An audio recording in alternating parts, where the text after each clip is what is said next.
भारत का इतिहास कई हजार वर्ष पुराना माना जाता है।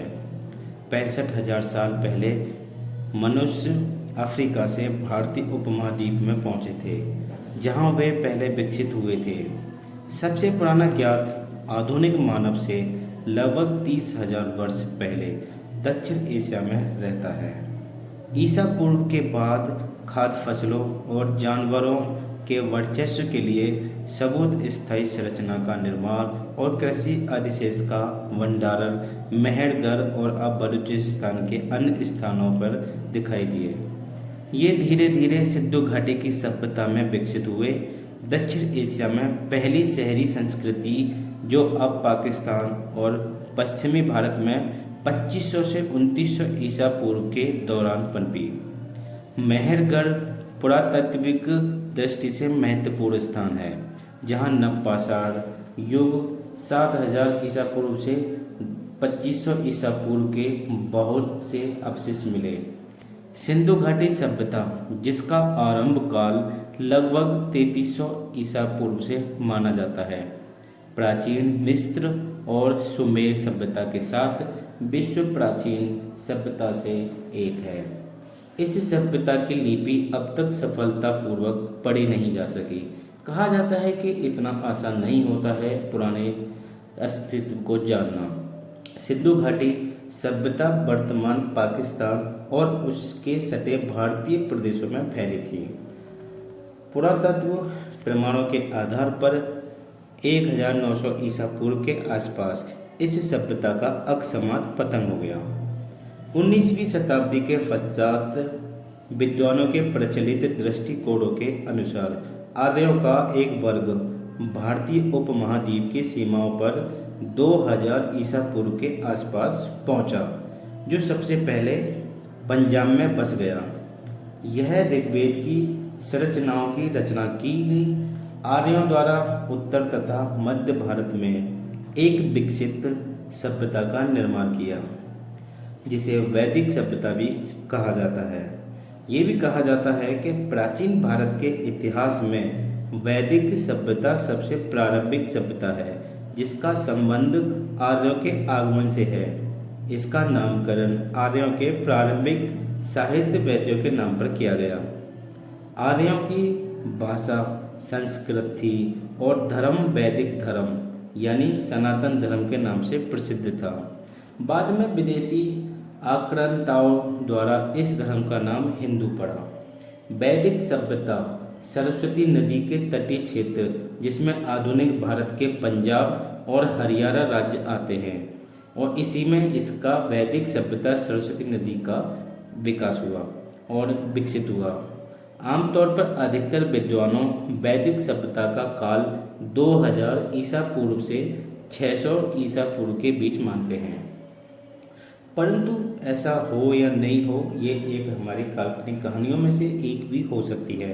परंतु नए पुरातत्व उत्खननों से मिले अवशेषों में वैदिक सभ्यता से संबंधित कई अवशेष भी मिले हैं, जिसकी कुछ आधुनिक विद्वान या मानने लगे हैं कि वैदिक सभ्यता भारत में ही शुरू हुई थी। आर्य भारतीय मूल के ही थे और ऋग्वेद की रचना काल 3000 ईसा पूर्व रहा होगा। अक्सर भारत में ऐसी विधि भी माना जाता है लोगों के विचारों में, क्योंकि आर्यों के भारत में आने का ना तो कोई पुरातत्व उत्खननों पर आधारित प्रमाण मिला है और न ही DNA अनुसंधानों से कोई प्रमाण मिला है। हो सकता है आज के खोजे हुए विज्ञानों के द्वारा इसकी पुष्टि की गई होगी। हाल ही में भारतीय पुरातत्व परिषद द्वारा की गई सरस्वती नदी के खोज से वैदिक सभ्यता, हड़प्पा सभ्यता और सिंधु सरस्वती सभ्यता का नाम दिया है, क्योंकि हड़प्पा सभ्यता 2600 बस्तियों में से वर्तमान पाकिस्तान में सिंधु तट पर मात्र 265 बस्तियां थीं, जबकि शेष अधिकांश बस्तियां सरस्वती नदी के तट पर मिलती हैं। सरस्वती एक विशाल नदी है, पहाड़ों को तोड़ती हुई निकलती थी और मैदानों से होती हुई समुद्र में जाकर विलीन हो जाती थी। इसका वर्णन ऋग्वेद में बार बार आता है। यह आज से 4000 साल पूर्व भूगर्भीय बदलाव की वजह से सूख गई थी। राज अशोक ईसा पूर्व 265-241 इस काल का एक महत्वपूर्ण राजा था, जिसका साम्राज्य अफगानिस्तान से मणिपुर तक और तक्षशिला से कर्नाटक फैल गया था, पर वो संपूर्ण दक्षिण तक नहीं जा सका। दक्षिण में चोल सबसे शक्तिशाली निकले। संगम साहित्य की शुरुआत भी दक्षिण भी इसी समय हुई। भगवान गौतम बुद्ध के जीवन में ईसा पूर्व 7वीं और शुरुआती 6वीं शताब्दी के दौरान 16 बड़ी शक्तियाँ महाजनपद विद्वान थे। अति महत्वपूर्ण गणराज्यों में कपिलवस्तु के शाक्य और वैशाली के लिच्छवी गणराज्य थे।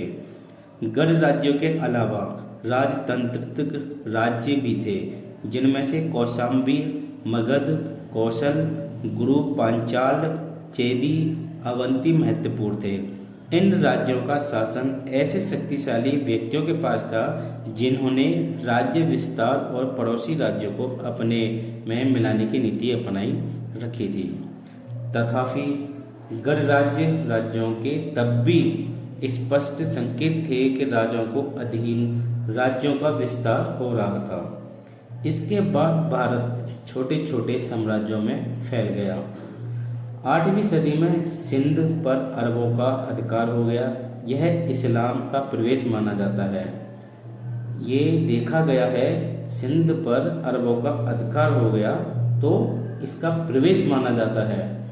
12वीं सदी के अंत तक दिल्ली की गद्दी पर तुर्क दासों का शासन आ गया, जिन्होंने अगली कई सालों तक राज किया। दक्षिण में हिंदू विजयनगर और गोलकुंडा के राज्य थे। 1556 में विजयनगर का पतन हो गया। सन 1526 में मध्य एशिया से निर्वासित राजकुमार बाबर ने काबुल में पनाह ले ली और भारत पर आक्रमण कर दिया। उसने मुगल वंश की स्थापना की और भारत पर जो 300 वर्षों तक चला।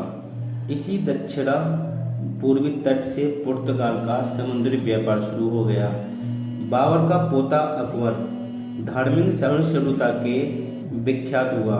उसने हिंदुओं पर जजिया कर हटा लिया और 1659 में औरंगजेब ने इसे फिर से लागू कर दिया। औरंगजेब ने कश्मीर में तथा अन्य स्थानों पर हिंदुओं को बलात् मुसलमान बनाया, यानी बहुत सारे हिंदुओं को मुसलमान बनवाया। उसी समय केंद्रीय और दक्षिण भारत में शिवाजी के नेतृत्व में मराठे शक्तिशाली हो रहे थे। औरंगजेब ने दक्षिण की ओर ध्यान लगाया तो उत्तर में सिखों का उदय हो गया। औरंगजेब के मरते ही 1707 मुगल साम्राज्य बिखर गया। अंग्रेजों ने डचों, पुर्तगालियों तथा फ्रांसीसियों को भगाकर भारत पर व्यापार का अधिकार सुनिश्चित कर दिया। 1857 के एक विद्रोह के कुचलने के बाद सत्ता पर काबिज हो गए। भारत को आज़ादी 1947 में मिली, जिसमें महात्मा गांधी के अहिंसा आधारित आंदोलन का योगदान महत्वपूर्ण था। 1947 के बाद से भारत में गणतांत्रिक शासन लागू है। आज़ादी के समय ही भारत का विभाजन हुआ, जिससे पाकिस्तान का जन्म हुआ और दोनों देशों में कश्मीर सहित अन्य मुद्दों पर तनाव बना हुआ।